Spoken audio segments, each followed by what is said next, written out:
What is going on, everybody, and welcome back to yet another Team of the Week review here, and today we are moving on to Team of the Week 32, and after the last 2 weeks where we have just had phenomenal players thrown at us left, right and centre, we've had Ibrahimovic is in form, we've had Bale, we've had Ronaldo, we've had Balassi, Quaresma, Hulk. There have just been so many fantastic Team of the Weeks recently. With Team of the Season just around the corner, this week's Team of the Week is a slightly disappointing one, as many people predicted it would be. And yeah, here it is. By the way, you'll notice we are back to webcam and everything, and I should be, fingers crossed, very central now, so everything should be fixed on that end. Hopefully, we'll see how it turns out, but fingers crossed we should all be golden on that front. But this is the Team of the Week, like I say. Pretty weak one. Hazard, of course, being the standout player, by far the player that everyone will want to pull the most this week. Absolutely fantastic looking card.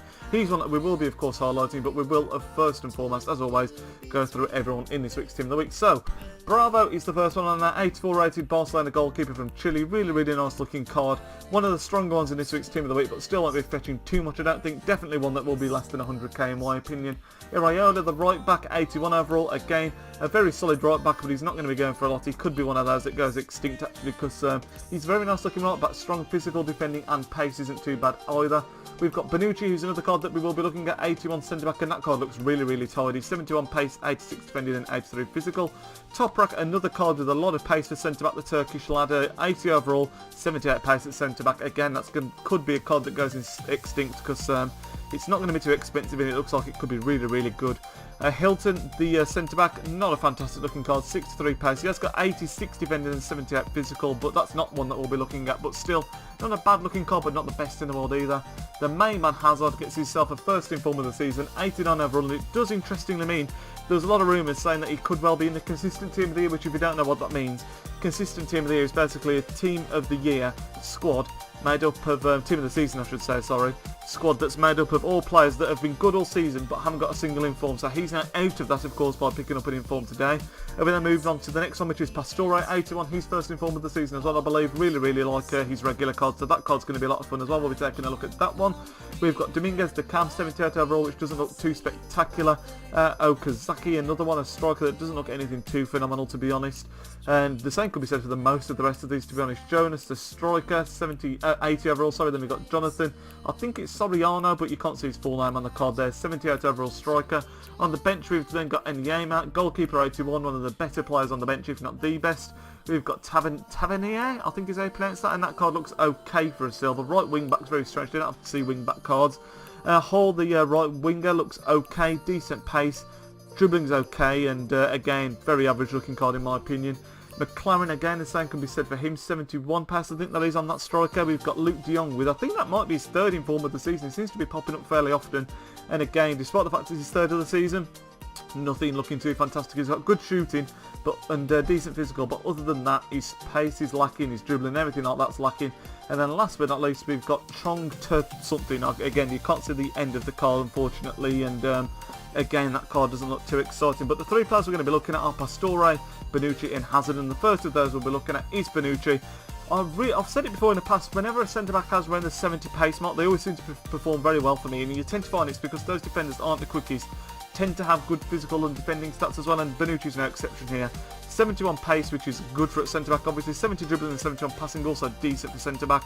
55 shooting doesn't really matter, but then he's got 86 defending and 83 physical, and this card looks like it could be fantastic. And again, I can't imagine it going for too much either. I'd say probably around the 50k mark, maybe a little bit less, depending on how we are feeling this week, obviously. But the card looks strong, and he's probably going to be the one that people use to partner with Chiellini if they don't already use Barzagli, which is, of course, another strong Italian centre-back. There's lots of pacey centre-backs in the Italian league. Bonner, another one that springs to mind, and Caceres, but still a strong-looking card. People that like their informs, he might well be one that goes extinct, but only time will tell. The next one we're moving on to is Javier Pastore. I believe this is his first inform of the season. Not the quickest in the world, but he has got fantastic dribbling, 85 dribbling, 81 shooting, 70 physical, not too bad, and 84 passing, a really nice looking centre-mid card. And in my opinion, Liga 1 lacks in a quality cam. A lot of people currently use the inform Fekir or regular Fekir because he's got the 4-star skill moves, but in my opinion, Pastore would be a great candidate to use in that team, and with him being Argentinian, he's a great hybrid link to people in La Liga, with people like Enzo Perez, to the Premier League with people like Tevez, Aguero, and people in like Serie A with Tevez. So there's a lot of links you can bring together there, Pastore. Obviously his normal card does that as well, but because it's a non-shiny one, a lot of people avoid that a lot of the time, whereas this one, of course, being an inform, looks like it could be very, very tasty. But the final inform, and the one that everyone will be wanting to bag this week, is of course first inform Eden Hazard, left mid 89, and this card looks absolutely unreal. It's not very often that you have a team of the week that one standout player, and sometimes you do get weeks like this one where you've got that one key man, and Hazard is that man today. 90 pace, phenomenal, 93 dribbling is unreal. 84 shooting, which I thought might be a little bit higher to be honest, but he's also got 87 passing, 67 physical and 35 defending aren't the best, especially the physical, he'd wanted to have a bit more, but he's got such good pace and dribbling, shooting and passing that his card is going to be exceptional. He'd expect it to be fetching a lot of coins, and like I said, it does mean that he won't get a consistency team of the season, but surely he has to be in the Premier League team of the season anyway, because he's had such a phenomenal season. He's been absolutely superb for Chelsea. But that does round off this week's team of the week review. Like I say, not the best team of the week by any stretch of the imagination, particularly in comparison to some of the team of the week that we've had recently, but still, Hazard's in there, fantastic player that a lot of people want to be bagging, and there are also some players in there that will be going for fairly cheap if you can get the hands on them, that look like they will be decent. So everyone, good luck when you're opening packs and getting that Hazard, because I'm sure that's what you'll be after like myself. And also, it'd be fantastic if you could throw a like on the video and smash that subscribe button if you've not already. I really would appreciate your support at this time. And yeah, hope you all have a fantastic day. Good luck with the packs later on today. And yeah, I'll speak to you all tomorrow in the next episode of our Football Manager Let's Play. Speak to you all then. Nidge out. What is going on, everybody, and welcome to episode number 2 of our Your Personal Squad Builder series. If you didn't catch episode 1, I will put a link to that on the screen now.